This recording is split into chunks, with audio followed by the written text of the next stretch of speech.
దేవాలయం మన ప్రభుత్వ హాస్పిటల్.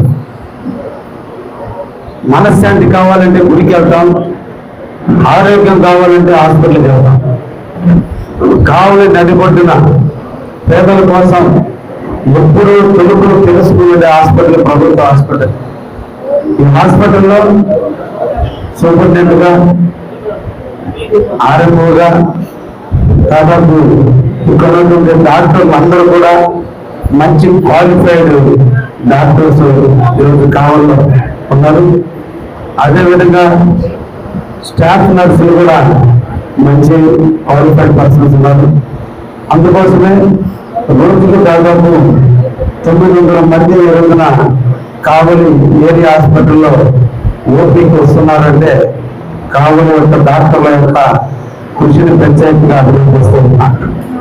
వాళ్ళ చిత్తశుద్ధి, వాళ్ళ కమిట్మెంట్, వాళ్ళ ఆలోచన విధానం వల్లే అభివృద్ధి కావలి హాస్పిటల్ అభివృద్ధి చెందుతుంది. ప్రభుత్వ పరంగా హాస్పిటల్కి కావాల్సిన ఎమ్యూనిటీస్, బిల్డింగ్స్, ఫెసిలిటీస్ అన్నింటినీ కూడా ప్రభుత్వాలు అందిస్తూ గత నుంచి కూడా ఇక్కడ పెద్ద హాస్పిటల్ బిల్డింగ్ కూడా బాగా కలగడం కూడా జరిగింది. చిన్న చిన్న సమస్యలే తప్ప అన్ని కూడా పరిష్కారమని, వాటిని కూడా అతి త్వరలోనే పూర్తి చేస్తామని కూడా నేను కూడా హామీ ఇస్తున్నా. మీరు ఇప్పుడే దానికి సంబంధించిన కాంట్రాక్టర్తో కానీ, సంబంధిత అధికారులతో కానీ, సంబంధిత ఇంజనీరింగ్ అధికారులతో కూడా మాట్లాడడం జరిగింది. ఈ హాస్పిటల్కి కాంపౌండ్ వాళ్ళు ఉండి ఏర్పాటు చేయాల్సిన అవసరం ఉంది, గేట్లు ఏర్పాటు చేయాల్సిన అవసరం ఉంది, డ్రైనేజ్ వ్యవస్థను ఇంకా మెరుగుపరచాల్సిన అవసరం ఉంది, రోడ్డు నిర్మాణంలో రోడ్లంతా కూడా భద్రమై ఉంది. అందుకనే రోడ్డు లోపల ఎక్కడ చిన్న చెట్లు, పిచ్చి చెట్లు మొదలకుండా హాస్పిటల్ చుట్టూ కూడా ఇంకా మిగతా ప్రాంతాల్లో కాంక్రీట్ వేస్తే ఈ ప్రాంతంలో ఎక్కడ కూడా పిచ్చి మొక్కలు కూడా మొదలకుండా ఉండేటట్టుగా కూడా నేను చూడటం కూడా జరిగింది. తప్పకుండా వాటన్నిటి మీద కూడా నేను ప్రభుత్వ దృష్టికి తీసుకెళ్లి ఈ వర్క్ అయిపోయే లోపల వాటిని కూడా పూర్తి చేద్దాం. ఇక్కడ అంతా కూడా అన్ని రకాల 100% హాస్పిటల్ ఇది. అంటే దాదాపు అన్ని రంగాల డిపార్ట్మెంట్లు ఉన్నాయి. ఒక రేడియాలజీ డిపార్ట్మెంట్ లేదని చెప్పారు, ఉంది కానీ దానికి సంబంధించిన రేడియల్ డాక్టర్లు లేడని చెప్పారు. వాటిని కూడా తీసుకొచ్చేదానికి ప్రయత్నం మనం చేస్తానని కూడా సందర్భంగా తెలియజేస్తున్నాం. ప్రజలందరికీ దీన్ని సద్వినియోగం చేసుకోవాలి. మంచి ఫ్యాకల్టీ, మంచి క్వాలిఫైడ్ డాక్టర్స్ ఇక్కడ ఉన్నారు. హాస్పిటల్లో ఉన్న ఆపరేషన్ థియేటర్స్ కూడా గైనిక్ పరంగా సపరేట్ హాస్పిటల్ థియేటర్ ఉంది, ఆర్థో పరంగా సపరేట్ థియేటర్ ఉంది, ఈఎన్టీ పరంగా సపరేట్ గా ఉంది, ఆర్థమాల పరంగా కూడా సపరేట్ గా ఉన్నాయి. ఎవరి డాక్టర్లు వాళ్ళు దాన్ని సొంతంగా కూడా ఆపరేషన్ థియేటర్స్ నీటిగా పెట్టుకోవడం కూడా జరుగుతుంది. ఇంకా చిన్న చిన్న కొరతలు ఉన్నప్పుడు కూడా వీళ్ళందరూ కూడా చదువు తీసుకుని పేదవాళ్ళకి ఎంతో కొంత సేవ చేయాలని ఆలోచనతో డాక్టర్లు ధైర్యంగా ఆపరేషన్లు చేస్తున్నారు. అయితే వాళ్ళని ప్రోత్సహించాల్సిన అవసరం నాయకుడిగా స్థానిక ఎమ్మెల్యేగా నాకుంది. అదేవిధంగా కావల పట్టణంలో ఉన్నటువంటి ఆ స్థాయిలో ఉన్న హోదాల్లో ఉన్న నాన్ అఫీషియల్స్ విలేకరులు అందరూ కూడా ఉంది. వాళ్ళ ఆత్మస్థైర్యాన్ని మనం పెంచాలే తప్ప ఆత్మస్థైర్యాన్ని తగ్గించే విధంగా లేదా క్రిటిసైజ్ చేసే విధంగా డాక్టర్ల మీద లేనిపోయిన విధంగా ప్రచారం చేయడం భావ్యం కాదు. ఎందుకంటే మనందరికీ జబ్బులు వస్తున్నాయి. వాళ్ళు దేవుళ్ళు కాదు, మనలో కూడా వాళ్ళు మనుషులే. కాబట్టి చదువుకున్న చదువు రీత్యా దాని మీద అవగాహన రీత్యా చేసేటువంటి పనులు ఎక్కడన్నా చింతగంత అలసత్వం వస్తే వాళ్ళకు కూడా జబ్బులు వస్తాయి, వాళ్ళకి తలనొప్పులు ఉంటాయి. ఏదో చిన్నదాన్ని పోతలు చెప్పి ప్రచారం చేసుకుని మన కావలి పేదలు వాడుకునే హాస్పిటల్ మీద మనమే అపోహలు కల్పిస్తే, మనమే దాని మీద దుష్ప్రచారం చేస్తే ఇది మంచి సాంప్రదాయం కాదని కూడా కావాలని నన్ను అందరూ కూడా నేను తెలియజేస్తున్నాను. ఎక్కడన్నా లోపాలు ఉంటే దాన్ని సరిదిద్దుకునే దానికి మార్గాలు ఉంటాయి.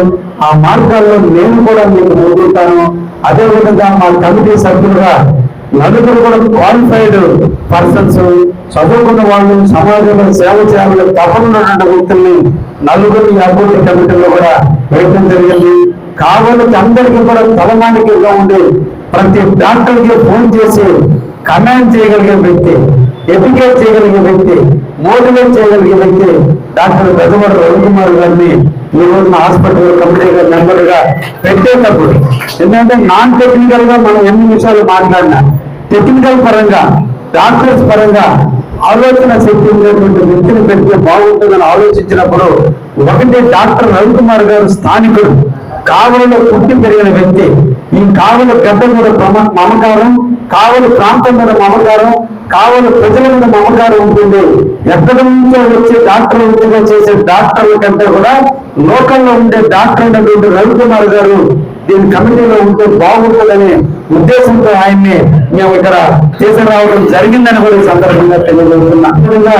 చావుల రామకృష్ణ గారు మంచి సంఘ సేవకర్త, దాదాపు 25 సంవత్సరం నుంచి నిరంతరం కూడా కావులలో సుప్రసిద్ధులే, అందరికీ సేవ చేయాలనేటువంటి తపన ఉంటే ఇప్పుడున్న వైమానిక దళం, ఇప్పుడున్నటువంటి కాలంలో ప్రతి ఒక్కరు డబ్బు సంపాదిస్తున్న ఆలోచనతో డబ్బు కోసం పోతుంటే ఆయన ఎక్కడ కూడా సేవ చేయాలని, ఎక్కడ గుర్తింపు పొందాలని తపన పడుతున్నటువంటి వ్యక్తిని. కాబట్టి ఆయన ఈ హాస్పిటల్ అనేది ఇన్కమ్ కు సంబంధించినటువంటి అభివృద్ధి మండలం కాదు, ఇది సేవ చేసే మండలిగా ఉండాలంటే చావుల రామకృష్ణ లాంటి వ్యక్తి ఇక్కడ కమిటీ మెంబర్ గా ఉండాలన్న ఆలోచనతో ఆయన నియమించడం జరిగింది. అదేవిధంగా బొబ్బాసాయి కావల్లో చదువుకొని అమెరికాకి వెళ్ళి ఉద్యోగాలు చేసి ఎక్కడో అక్కడ సుఖపడకుండా కావలంత మమకారం, జన్మకుందంత మమకారం, ఉండేటువంటి ప్రేమ, కావలి గడ్డ మీదనే జీవించాలని ఇక్కడ వచ్చిన వ్యక్తి ఈ గడ్డను కాపాడుకునే దాంట్లో ఈ కావలి ప్రాంత హాస్పిటల్ని అభివృద్ధి పరిస్థితుల్లో ముందుంటాడని ఆలోచనతోనే ఈరోజు బొబ్బాసాయి గారిని కమిటీ మెంబర్ గా నియమించడం జరిగింది. అదేవిధంగా వైకుంఠపురం కావలిలో ఉన్నటువంటి ప్రాంతం అన్నింటిలో కూడా సమస్యలు ఉండే ప్రాంతం వైకుంఠపురం. అక్కడ ఎక్కువ ఇంట్లో పట్టిళ్ళు ఉండే వాటి పొగ వల్ల ఎక్కువ మంది ఆరోగ్యాలు దెబ్బతిన్నటువంటి పరిస్థితి. ఆరోగ్యం మీద అవగాహన కావాలి, ఆరోగ్యవంతులుగా ఉండాలని తపన పడే వ్యక్తి కాబట్టి ఇప్పుడు శివకుమార్ గారిని నేను ఈ రోజున కమిటీ మెంబర్ గా నియమించడం కూడా జరిగింది. తర్వాత జ్యోతి గారు, ఆమె ఎంఎస్సి కదమ్మా, ఎంఏడి హైయెస్ట్ క్వాలిఫైడ్ టీచరు. ఒక తల్లిగా తన బిడ్డల్ని, భర్తను కోల్పోయినప్పుడు కూడా తన బిడ్డల్ని, ఒక అబ్బాయిని జర్మనీలో ఉన్నారు, బాబు తెలియదు కానీ జర్మనీలో చదువుకున్నారు, ఒక బిడ్డ హైదరాబాద్ లో ఉన్నారు. కష్టాల కడలిలో కూడా బిడ్డల్ని ఎక్కడా కూడా తప్పుదారి జరగలేకుండా చదివించుకొని ఆత్మకూరు బ్రహ్మయ్యగా అందరికీ గుర్తున్నటువంటి వ్యక్తి ఆత్మకూరు బ్రహ్మయ్య గారి సత్యమని ఆమె కూడా పైన పాల్చారు కాబట్టి ఆమెను కూడా ఇక్కడ నియమించడం కూడా జరిగింది. ప్రతి ఒక్కరిని నియమించే దాంట్లో కూడా ఒక అర్థం పరమార్థం ఉంది. అందుకోసమే సేవ చేయాలని తప్పకుండా ఫ్యామిలీస్ కాబట్టి వీళ్ళు 5 కూడా నియమించడం జరిగింది. ఇకపోతే నేను కావలికి సేవ చేయాలని రాజకీయాల్లోకి వచ్చాను. నేటి నుంచి నేటి వరకు దాదాపు నేను ఎక్కువగా కష్టపడుతున్నాను అనుకుంటున్నా. కావాలని అభివృద్ధి చేసే దాంట్లో తప్పకుండా ముందుంటానని కూడా తెలియజేస్తూ, ముఖ్యంగా డాక్టర్ల గారికి మీకు అందరూ కూడా నేను ఒక హామీ ఇస్తున్నా. తర్వాత మన మీటింగ్లో మాట్లాడుకున్న సమస్యలన్నిటి మీద కూడా తప్పకుండా కావలి మాది, ఈ ప్రాంత ప్రజలు మావాడు. ఇక్కడ పేద బడుగు బలహీన వర్గాలకి సేవ చేసే భాగ్యం ఆ దేవుడు మీకు ఇచ్చాడు. తప్పకుండా వాళ్ళని ఆదరించండి. పేషెంట్లు అనేవాళ్ళు కష్టాల్లో వస్తారు. ఇప్పుడున్నటువంటి నాలెడ్జ్ ఎక్కువ జబ్బులున్న వ్యక్తి డాక్టర్ కంటే కూడా పేషెంట్ కే నాలెడ్జ్ ఎక్కువ ఉంటుందని ఒక నానుడు ఉంది. కాబట్టి వచ్చినటువంటి వాళ్ళలో కొంతమంది అవగాహన లేక మిమ్మల్ని ఎదిగించిన తల్లులుగా తండ్రులుగా వాళ్ళని ఆదరించి పేషెంట్స్ పెంచుకునే డాక్టర్లు అందరూ కూడా పేషెంట్కి కావాలని సేవ చేయండి అని చెప్పి ఎట్టి పరిస్థితుల్లో మీ హాస్పిటల్ మీద కానీ మీ మీద కానీ ఏ ఒక్కడి కన్ను పడ్డా, ఏ ఒక్కడు మిమ్మల్ని ఇబ్బంది పెట్టినా కావలి ఎమ్మెల్యే మిమ్మల్ని కాపు కాస్తాడనే నమ్మకంతో కావలి ప్రజలకి మీరు నిరంతరం సేవ చేయండి అని చెప్పి ఈ సందర్భంగా మీ అందరూ కూడా హామీ ఇస్తున్నా. ఎందుకంటే అంతటికంటే కోట్లు సంపాదించినా తినేది అన్నం వెతుకలే, 1000 కోట్లు సంపాదించిన ధనం ఆరోగ్యాన్ని కాపాడదు. ఆరోగ్యాన్ని కాపాడే వ్యక్తులు ఏదన్నా ఉన్నారంటే మీరు. అందుకని ఒకటి, మనిషి ప్రశాంతతకు దేవుడికి దండం పెడితే, భయానికి దేవుడికి దండం పెడితే, ప్రాణభిక్షకు దండం పెట్టేటువంటి ఏకైక వృత్తి మీ వైద్య వృత్తి. అటువంటి వృత్తిలో మీ వృత్తి కోసం మీరు చేసిన మా దృష్టిలో మీరు దేవుడు. కాబట్టి మీరు నారాయణ వైద్యం నారాయణ అన్నారు అంటే మీరు మాకు విష్ణు పరమాత్మ లాంటి వాళ్ళు, లక్ష్మీదేవి లాంటి వాళ్ళు, సరస్వతి దేవి లాంటి వాళ్ళు, పార్వతీ దేవి లాంటి వాళ్ళు. అటువంటి వైద్య వృత్తిలో ఉన్న మీరందరూ కూడా మాకు దైవంతో సమానం. దైవాన్ని ఎలా పూజించుకుంటామో మిమ్మల్ని కూడా అలా మేము ప్రేమిస్తాం, అలా అభిమానిస్తాం. తప్పకుండా మీకు అన్ని అండదండలు ఇస్తానని కూడా నేను ఈ సందర్భంగా మీకు తెలియజేస్తున్నా. మనందరం డాక్టర్లు కూర్చున్న తర్వాత మిగతా విషయాలు కూడా మాట్లాడుకుందాం. దయచేసి ఫస్ట్ టైం నేను ఎమ్మెల్యేగా కావలి హాస్పిటల్ ఇచ్చేది కూడా జరిగింది. డాక్టర్స్ వాళ్ళ యొక్క ప్రైవసీ చాలా ఇంపార్టెంట్.